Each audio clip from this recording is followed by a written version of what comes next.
अध्यात्म विज्ञान कोई धर्म या संप्रदाय नहीं है, ये स्पिरिचुअल साइंस है जो कुदरत के कानून पर आधारित है। ये विज्ञान पूरे ब्रह्मांड के सभी रहस्यों को उजागर करता है और जीवन के सभी पहलुओं को समझने के लिए एक नई दृष्टि देता है।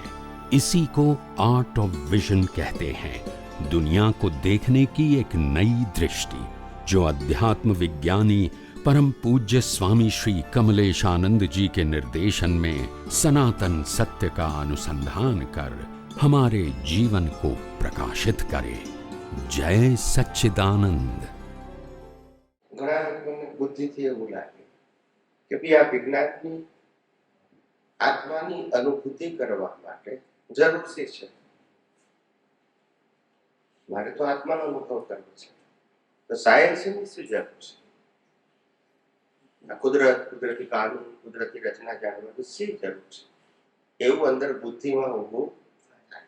તો સાયન્સ એટલા માટે જરૂર છે જ્યાં સુધી આ શરીર એનું માલિકીપણ, શરીર સાથે સંકળાયેલા મન, વચન, કાયાનું કરતા વિચાર મને આવે છે, વાણી હું બોલું છું, વર્તન હું કરું છું, આ અને આ મન, વચન, કાયા સાથે સંકળાયેલા સત્તા, સંપત્તિ, સંબંધ અને સાધન મારા છે.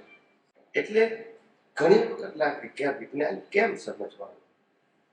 તો કે વિજ્ઞાન એટલા માટે સમજવાનું કારણ કે વિજ્ઞાન તો કુદરતનું છે, સનાતન સત્ય છે.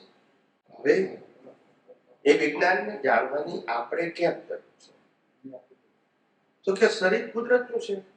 શરીર, આ શરીરની ડિઝાઇન કુદરતે બનાવી. પંચ મહાભૂત, પૃથ્વી, જળ, વાયુ, અગ્નિ, આકાશ એ પણ કુદરતના.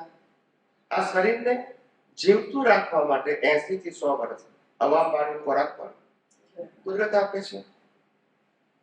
એને ડાયજેસ્ટ કરીને બ્લડમાં રૂપાંતર કરવું અને આખા બોડીમાં 24 અવર્સ બધા પાર્ટ્સને પહોંચાડવું એ કામ પણ કુદરત કરે છે.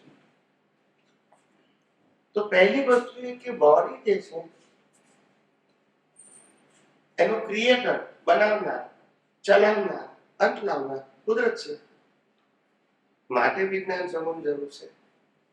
બીજું, આ બોડીને મા બાપથી વાળીને સત્તા, સંપત્તિ, સંબંધ, સાધન પ્રાપ્ત થાય છે. એ બધું જ કુદરતનું છે. આ બંગલા, મોટર, ગાડી પર છે કોણ? આપણે લઈને આવ્યા નથી ને લઈને કારણ કે આપણા છે નહીં.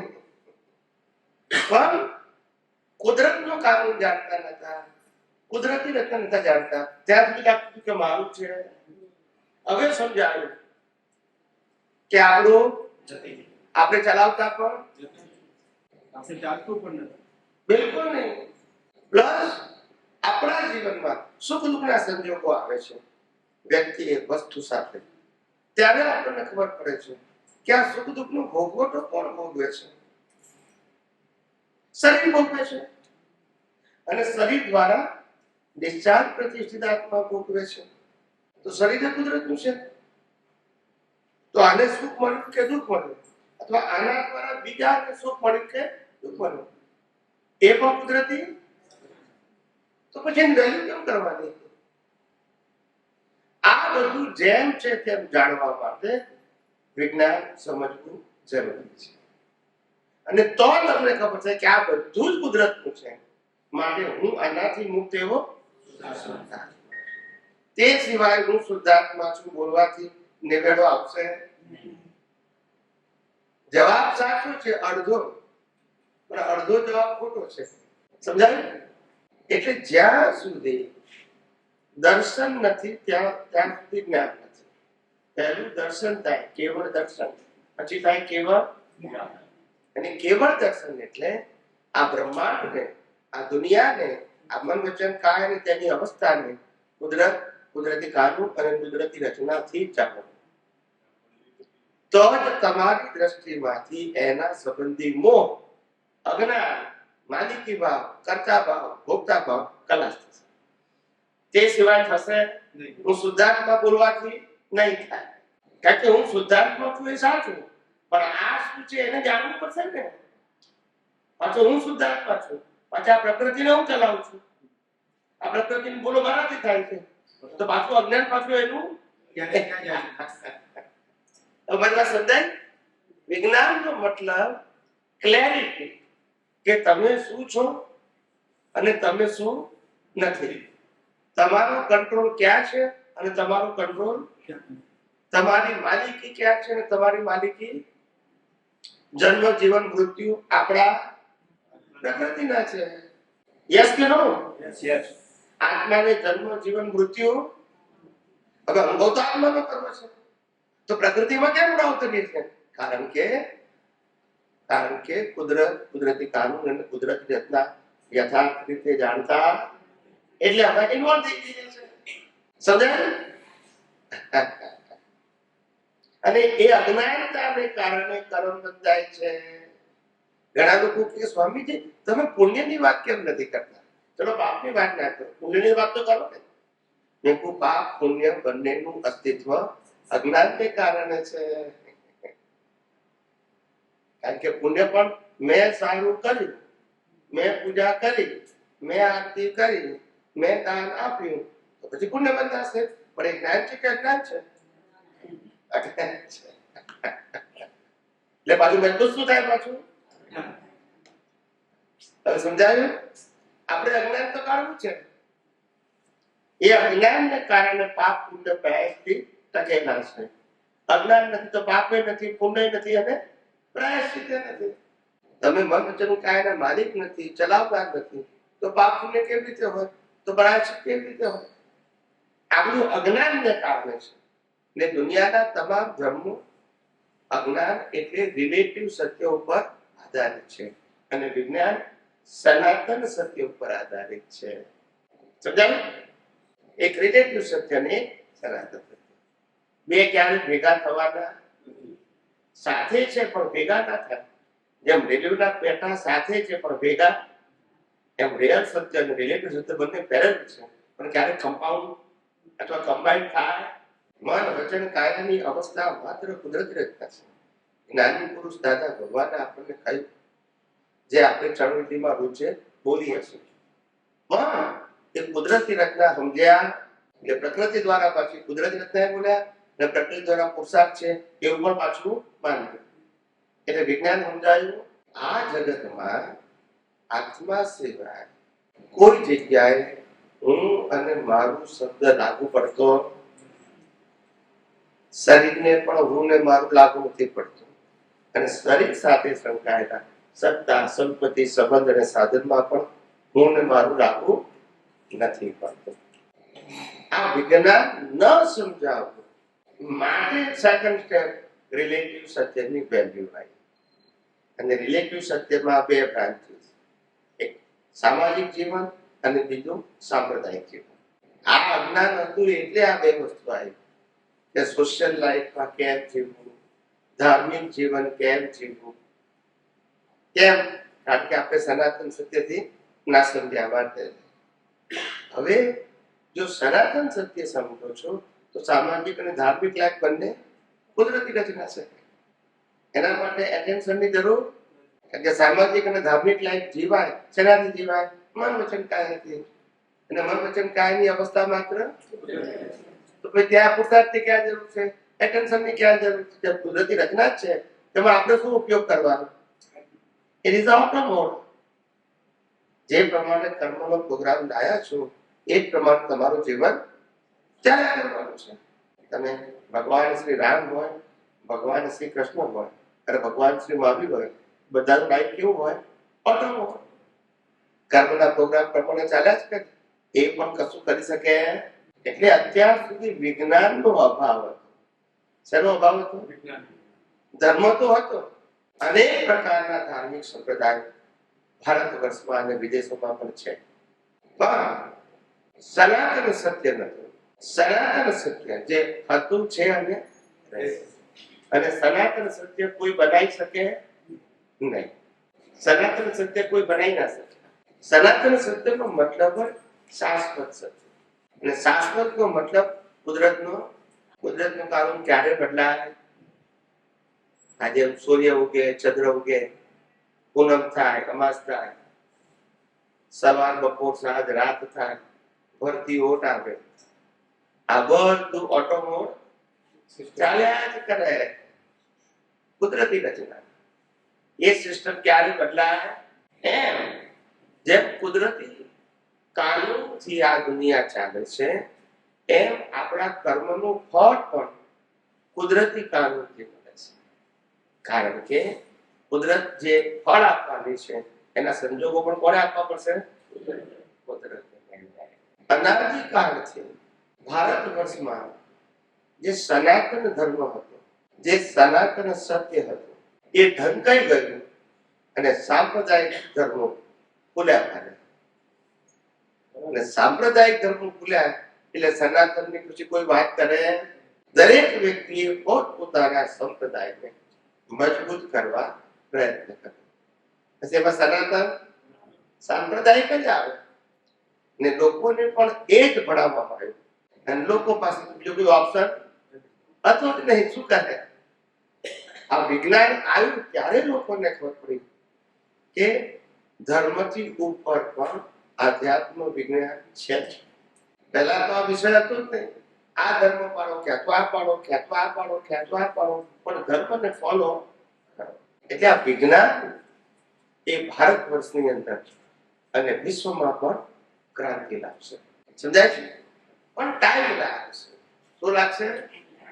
રામ અને કૃષ્ણ ભગવાનને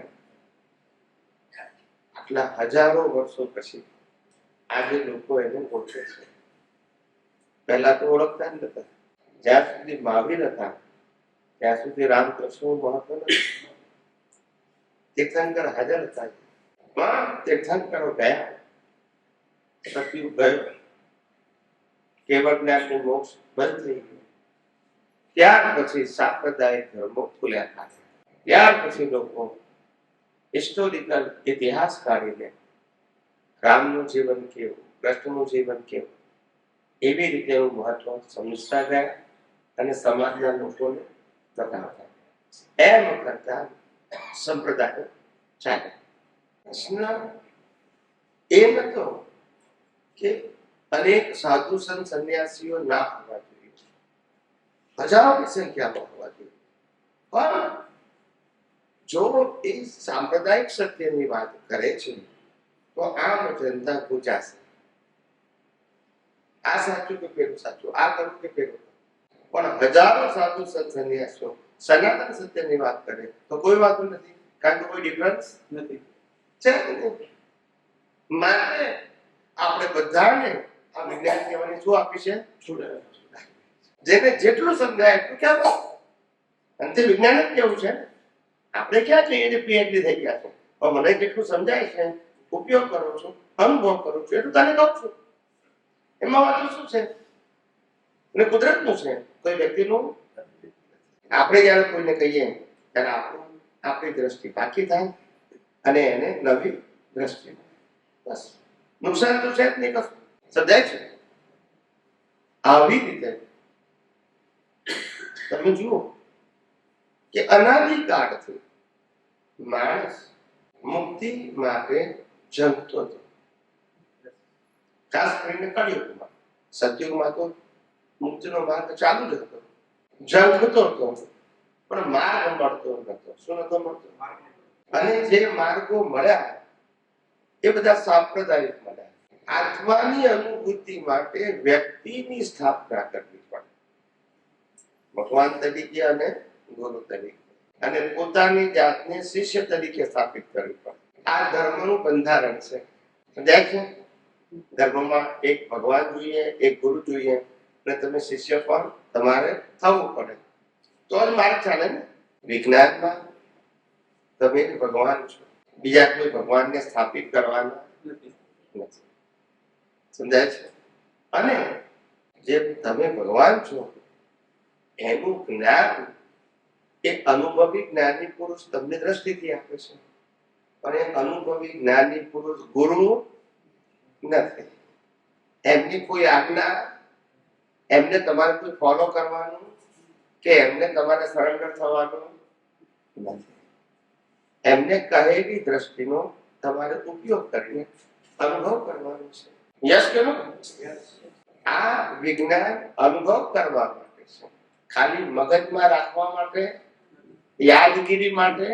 આવું ઉત્તમ વિજ્ઞાન કે જે સામાન્ય રીતે આ કાળમાં હોતું, જો હોત ને તો ક્યારનું બહાર પડી ગયું હોત.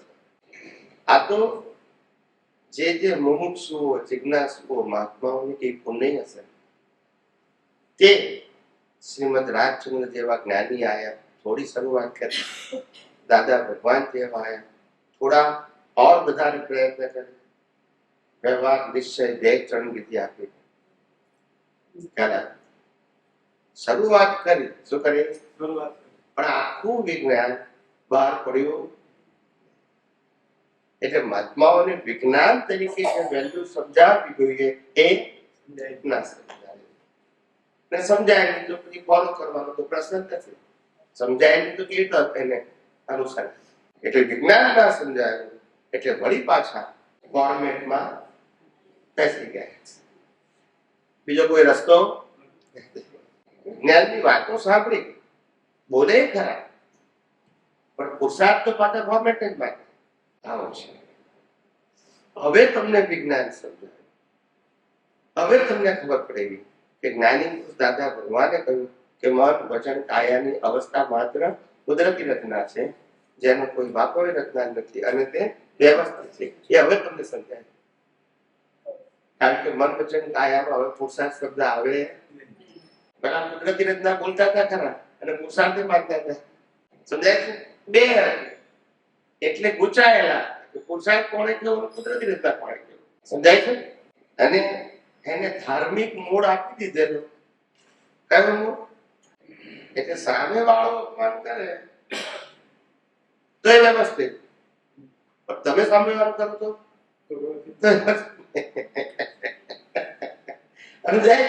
તમે બરાબર કર્યું ને? હે? મેં બરાબર કર્યું ને છોટાડી દીધો. એટલે થયું શું? પછી પાછું વિજ્ઞાન ના સમજાય. તમારી ક્રિયા જો વ્યવસ્થિત હોય તો મારી ક્રિયા વ્યવસ્થિત નહીં.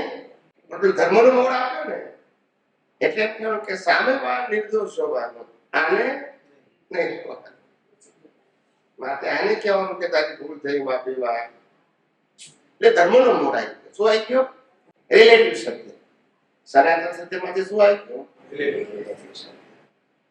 અને રિલેટિવ સત્યની પરંપરા તો પહેલેથી હતી, એટલે સ્વીકારવું પડ્યું થઈ ગયું, ઈઝી પડી ગયું. દરેક ધર્મમાં પ્રાયશ્ચિતની વાત તો આવે જ છે, એટલે એ વાતને સ્વીકારવી એટલા માટે ઈઝી છે કે આપણે પરિચિત છે. પણ આ વિજ્ઞાને સિદ્ધ કર્યું કે મન, વચન, કાયા બધાના કુદરતી છે અને આપણે મન, વચન, કાયાથી મુક્ત એવા સુધારા. એમાં મારા કે તમારા એક સબ્જેક્ટ આવતો, જીવ માત્રના મન, વચન, કાયા કુદરતી રચના છે અને હું મન, વચન, કાયાથી મુક્ત એવો સુધારા. પ્રકૃતિનો એક પણ ગુણ મારામાં નથી, મારો એક પણ ગુણ ગુણે કરી બંને સર્વથા ભિન્ન છીએ. આ તો સામીપ્ય ભાવને લઈને પ્રાચીન પંક્તિ છે. એ રીતે પ્રકૃતિના ગુણમાં હું ઘૂસી ગયો. પ્રકૃતિ આરતી કરે તો કે હું આરતી કરું છું, પ્રકૃતિ પૂજા કરે તો કે હું પૂજા કરું છું, પ્રકૃતિને વિચાર આવે તો કે મને વિચાર આવે છે, પ્રકૃતિ બોલે તો કે હું બોલું છું, પ્રકૃતિ ક્રિયા કરે તો કે હું કરું છું. યસ કે નો? યસ. પછી કુદરતી રચના કઈ સમજાય? આ વિજ્ઞાને ક્લિયર કર્યું કે મન, વચન, કાયા જીવ માત્રના કુદરતી રચના છે ને આપણે એનાથી મુક્ત એવા.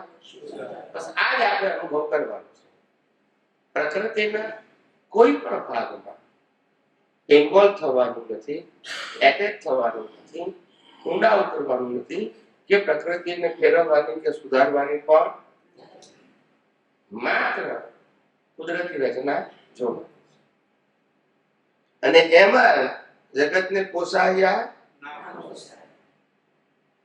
પણ હું કઈ જ કરતો નથી.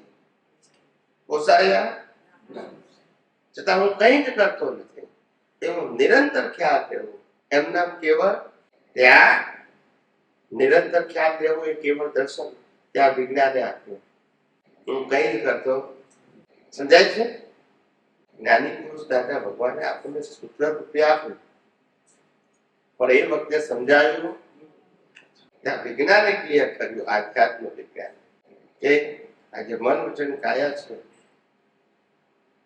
એ જે કંઈ પણ કરે છે એનો હું કરતા, એનો ભોગતા પણ અને એનો માલિક પણ. કરતા ભોગતા માલિક બધું કુદરત છે. શરીરે કુદરત આપે, સંજોગો કુદરત આપે અને લઈ પણ